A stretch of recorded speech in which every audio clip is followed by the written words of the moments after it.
আছে তাদেরকে আপনারা।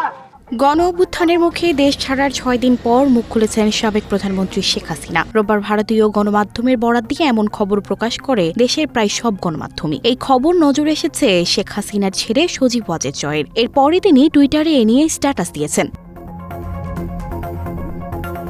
পদত্যাগের বিষয়ে শেখ হাসিনাকে নিয়ে প্রকাশিত বিবৃতি মিথ্যা ও বানোয়াট বলে দাবি করেছেন জয়। রোববার রাত 12টার দিকে সজীব ওয়াজেদ জয় নিজের ভেরিফাইড এক্স অ্যাকাউন্ট থেকে এক বার্তায় এই দাবি করেন। তার দাবি, ঢাকা ছাড়ার আগে ও ঢাকা ছাড়ার পর এ পর্যন্ত সাবেক প্রধানমন্ত্রী শেখ হাসিনা কোনো বিবৃতি দেননি।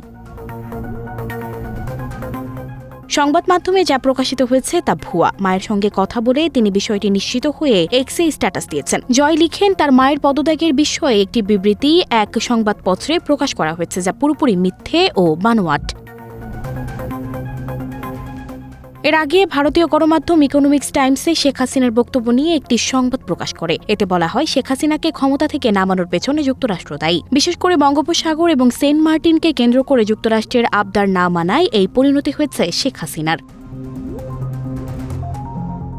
রোববার আরেক পোস্টে জয় বলেন, দেশে যা চলছে এটি সংস্কার নয়, এটি গণ অরাজকতা। তিনি বলেন, শনিবার প্রতিবাদকারীরা সুপ্রিম কোর্টে আক্রমণের হুমকি দেয় এবং বাংলাদেশের প্রধান বিচারপতির বাড়ি পুড়িয়ে দেওয়ার হুমকি দেয়। তারা আদালতের পদত্যাগ দাবি করেছে এবং তাদের মনোনীত ব্যক্তিদের নিয়োগের একটি তালিকা সরবরাহ করেছে। অন্তর্বর্তীকালীন সরকার তাদের দাবির কাছে আত্মসমর্পণ করেছে এবং প্রতিবাদকারীদের মনোনীত বিচারকদের নিয়োগ করেছে।